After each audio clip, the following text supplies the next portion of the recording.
نحمده ونصلي على رسوله الكريم اما بعد فاعوذ باللہ من الشیطان الرجیم بسم اللہ الرحمن الرحیم۔ جار مجرور للمتقین سے ہم نے شروع کیا تھا اور اس کے بعد سمپلی جار حرف جار کے ساتھ آنے والا اسم مجرور کہلاتا ہے اور مرکب جاری کہتے ہیں۔ اس کے بعد جملے میں اس کو کیا نام دیا جاتا ہے، ہم نے دیکھا کہ وہ شبہ جملہ کا نام لیتا ہے۔ جب اس کو آگے لے کے نکلے تو پتہ چلا جی ایک اور نئی ٹرمینالوجی آ گئی جس کو ظرف لغو کہتے ہیں، پھر ظرف مستقر آ گیا، یہ دو تقسیم ہوئی۔ اب لغو کیوں کہتے ہیں، مستقر کیوں کہتے ہیں، یہ پھر سے نئی بحث چھڑی، ہم نے وہ بھی کر لی۔ تو سمپل ہم نے پڑھا تھا اور اس میں نے کچھ تفصیل بھی بتائی تھی پچھلے لیکچر میں، پھر پوچھ رہے تھے تو میں اس کو دوبارہ تھوڑا سا ہائی لائٹ کروں گا آج کہ مستقر کیوں کہتے ہیں۔ لغو کا تو بڑا آسان ہے، دو چیزیں لکھ دی کہ فعل یا شبہ فعل موجود ہو جملے میں تو اسے کیا کہتے ہیں، لغو۔ پھر یہ کوشچن آ گیا تھا جی کہ پھر یہ موجود ہیں تو پھر لغو کیوں کہتے ہیں، یہ بھی آج ایک بار پھر ثابت کرتے ہیں۔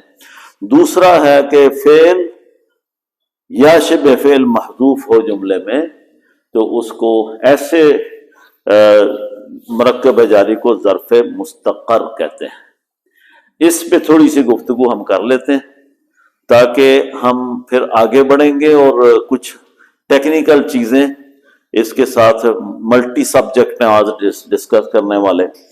تو ہم نے جو بات کی تھی نا کہ اس کو ظرف لغو کیوں کہتے ہیں۔ لغو کا معنی مختلف، ایک تو ہمارے پنجابی کانسیپٹ میں ہوتا ہے کہ فضول کہتے ہیں، لغو بات ہے، فالتو بات ہے، فضول بات ہے۔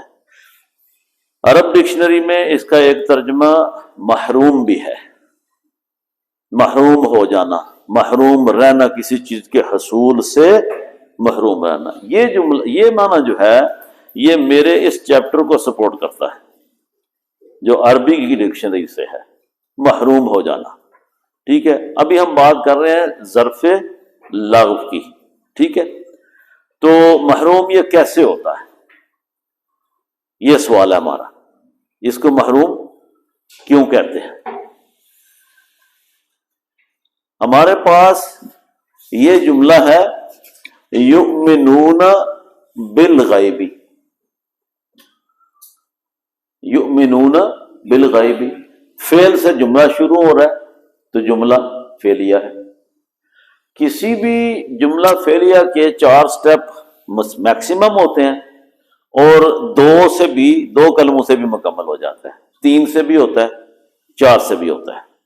اگلے جمعے انشاءاللہ جملہ فعلیہ کو ہم نے اتنی تفصیل سے نہیں پڑھا ہوا، میں 2 کی تو یہ مثال ہے، 3 کلموں کی بھی ایک مثال، پھر 4 کلموں کی ایک مثال، اس طرح کر کے ہم یہ جانیں گے کہ کیوں سٹل یہ جملہ فعلیہ ہے اور اس کی اضافت ساتھ جو ہے یہ کیا کیا ہے۔ بڑا سمپل ہے، اس لیے اس کو پینڈنگ رکھ لیا، زبانی بتا رہا ہوں کہ ہمارا یہ جملہ فعلیہ یؤمنون بالغیب ہے۔ تو جو بات ہم نے کی ہے یہاں پہ کہ جو جار مجرور ہے مرکب جاری، اس کا ایک نام کیا ہے، شبہ جملہ۔ ٹھیک ہے، شبہ جملہ جو ہے اس کو ہم یہ بھی جان چکے ہیں کہ شبہ جملہ کیوں کہتے ہیں۔ ٹھیک ہے، ایک نام ہے شبہ فعل، ایک ہے شبہ جملہ، اسی کے آگے ایک شبہ جملہ اسمیہ۔ یہ ساری بحث ہم کر چکے ہوئے ہیں۔ یاد ہے کہ اگر ہم نے ایک کمپیریزن کیا تھا اس میں جامد کا اور شبہ جملہ کا، جس کو ہم صیغہ صفت بھی کہتے ہیں، وہ 6 میں نے لکھ کے دکھائے تھے، فاعل، مفعول، صفت مشبہ، اسم تفضیل، یہ ظرف۔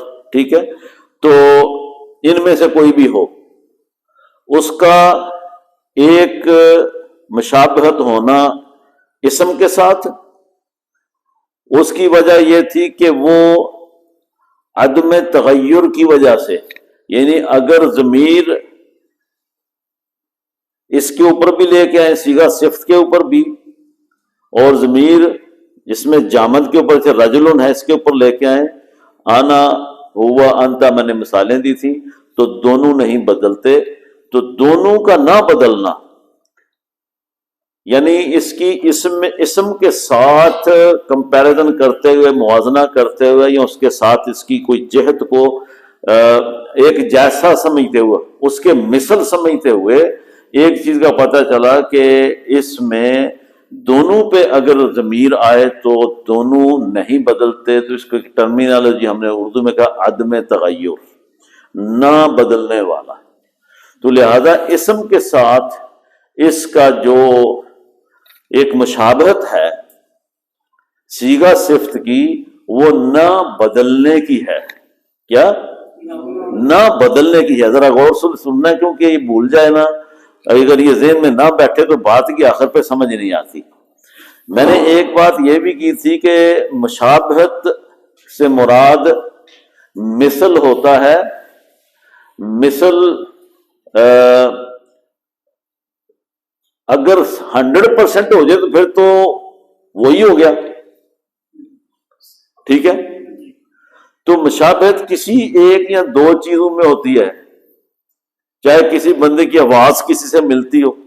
ایک اگزامپل دی تھی میں نے کہ یہاں میں نے بھی دشداشہ پہنا ہے، قاری صاحب نے بھی پہنا ہے، تو ہم مشابہت رکھتے ہیں کس اعتبار سے؟ لباس کے پہننے کے اعتبار سے۔ دوسری مثال میں نے دی تھی کہ آپ بحیثیت اسٹوڈنٹ بیٹھے، میں یہاں بحیثیت ٹیچر بیٹھا ہوں، تو یہ میں نہیں ملتا، میری مشابہت کسی ایک یا دو چیزوں میں ہے لیکن ہے صحیح۔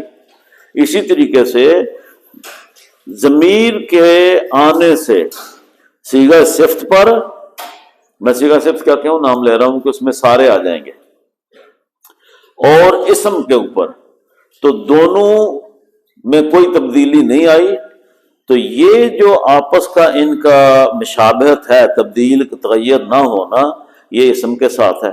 دوسرا تھا کہ اسی صیغہ صفت کو، لفظ میں نے یوز کیا تھا ضاربن بمقابل رجلن، اب اسی ضاربن کو ہم فعل قامہ کے پاس لے کے جاتے ہیں، دونوں کا آپس میں موازنہ کرتے ہیں۔ وہاں پہ ہم یہ موازنہ نہیں کریں گے، وہاں پہ قامہ میں بھی ہوا ضمیر موجود ہے مستتر، اور فعل قامہ میں بھی ہوا ضمیر مستتر ہے، تو ان دونوں کی اس مشابہت کی وجہ سے یہ فعل کے ساتھ بھی مشابہت رکھتے ہیں۔ جی ہاں، ضاربن اور قامہ کی بات ہو رہی ہے، ٹھیک ہے۔ تو یہ جو فعل کے ساتھ ضاربن صیغہ صفت کی مشابہت ہے، وہ بوجہ ہوا ضمیر کا دونوں میں آنا ہے۔ ضاربن کی اسم کے ساتھ مشابہت یہ ہے کہ دونوں کے اوپر ضمیریں آتی ہیں اور دونوں تغیر نہیں پاتے، تو ادھر عدم تغیر سے مشابہت ہے اسم کے ساتھ، فعل کے ساتھ ہوا ضمیر کی وجہ سے مشابہت ہے، تو اس کی مشابہت صرف فعل سے نہیں ہے، اس کی مشابہت اسم سے بھی ہے۔ تو پہلا نام اس نے پایا شبہ جملہ، اس وجہ سے اس کو کیا کہتے ہیں؟